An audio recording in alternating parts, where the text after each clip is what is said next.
Scatter was good, but I think this is better because Scatter was not good against really strong players. You get dove and you could literally just leap out of the bubble, and then you could just. Scatter was like good when you're not contested, but that power up is gonna let you kill Winston Bubble way more consistently, and it's way harder to eat because the diva has to eat for like a duration rather than just eat the Scatter and you're dead. Yeah. The Sonic thing I think is a big buff too. Not a big buff, but I think it's a decent buff. Testing. Wait, an intro. I'm slow in the head. Hey, this is Jake and Clockwork here from the Houston Outlaws. We're here to answer a few questions post-game with the Florida Mayhem. So to start it off, how did it feel getting a win after like some tough losses? It was nice. It was nice. It was nice. Exactly what we needed. I mean, one thing I've been really like psyched on the team recently because I felt like we kind of learned how to lose this stage. Like in stage 2, taking a loss still was like really hard for us, and we were like everyone was like upset, and it would like take time for people to be ready to give 100% again.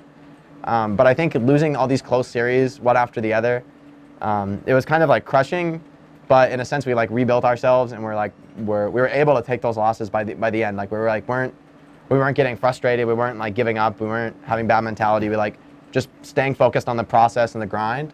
And I think that's why we got the win today, even after losing map 1.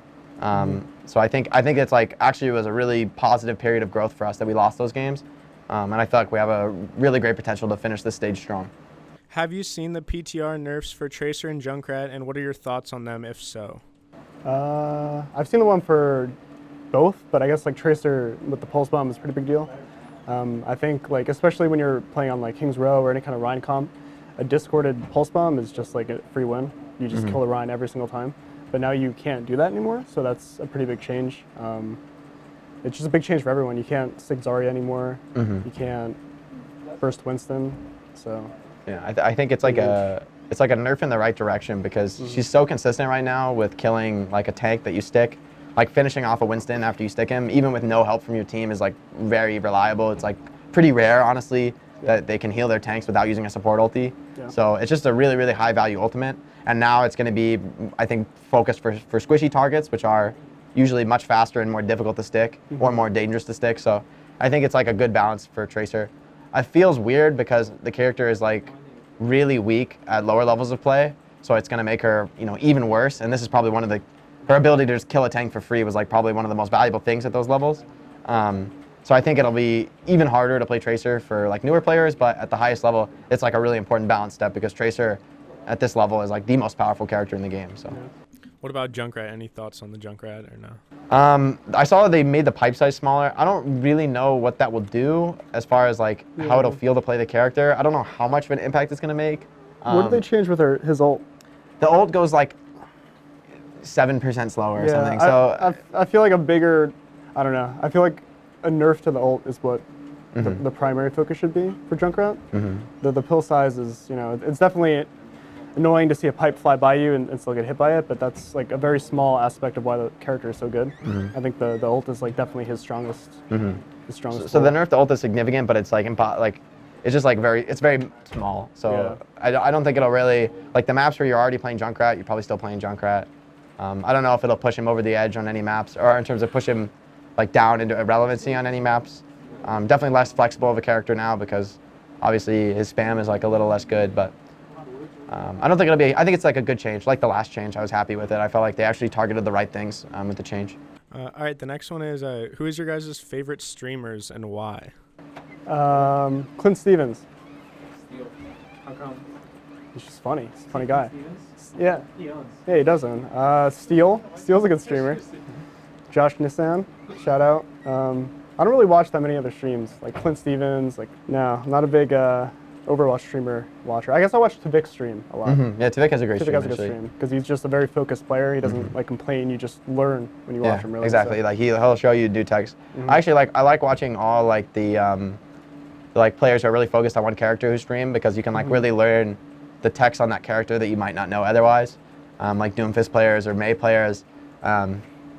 It's interesting to see the things that they do that most people probably wouldn't think about in terms of pushing the character to its limits. And I think as a strong player, in terms of like aim and mechanics, you can take those techs, take those strategies and use them and make them even more effective with stronger aim. All right, the next question is, what went into the decision to play Clockwork on Ilios? Great play, by the way.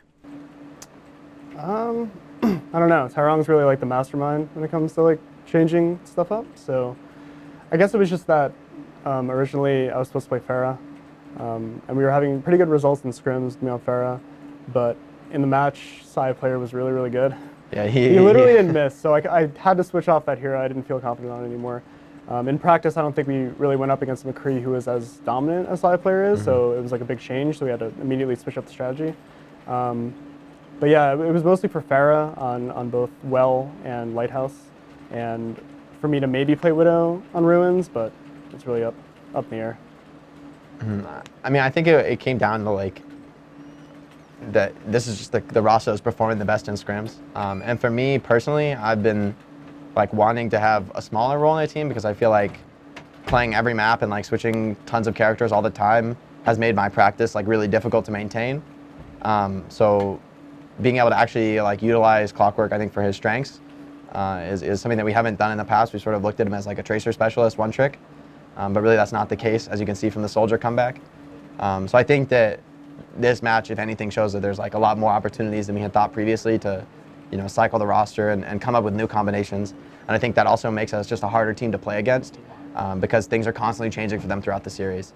They don't know, you know, who's going to come up for the next map, what strats they'll play, because every player on the team is so flexible.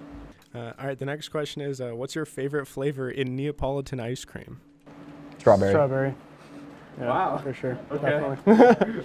It's the best. What are the best maps for Orisa and or Roadhog? Junkertown. Junkertown. Junkertown. Definitely Junkertown. Yeah, Junkertown. I think like for Orisa, like pretty much anytime there's an accessible place to spam, like when you have a comp that runs Junkrat where you can just spam into a tunnel or a choke that everyone has to use, you can use Orisa to really cover the rest of your team, including the Junkrat. So definitely small maps, I guess, tight chokes. Choky maps. I think the best thing for tanks is when you're picking your tank, if you develop flexibility so you're comfortable on more tanks, if you let your DPS players who are more likely to be specialized, if you let them play what they're most comfortable on, and you, like, let's say they're Genji Tracer, you know, you can go Winston. If they're running a Junkrat, a Widow, then you go Orisa, go Hog, you know? I think it's really about, especially in ranked play for sort of the vast majority of players, the best thing you can do is just pick a comp that enables your other players.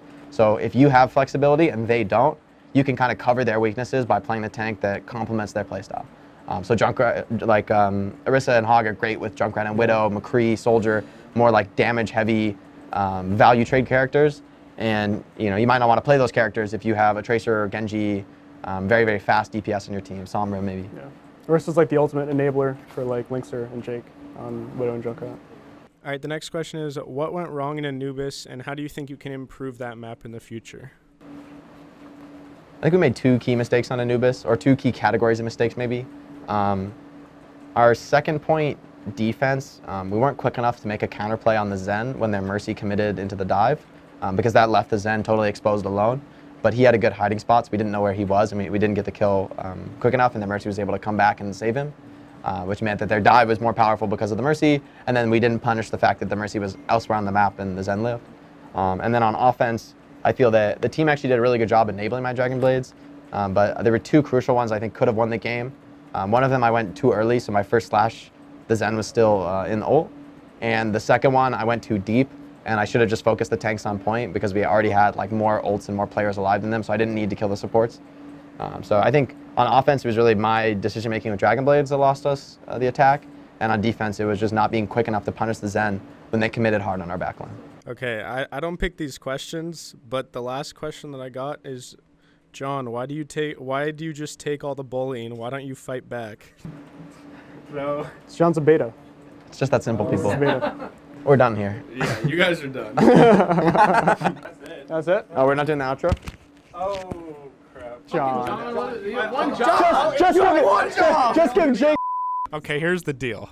The reason I take all the bullying is because if you like get pissed off by something, then they know what triggers you. But if you always are happy and joyful, then they can't get under your skin and they don't know what pisses you off. Actually, that doesn't really work. But. Shut up, John. Thank you for watching the Houston Outlaws press conference. Bye.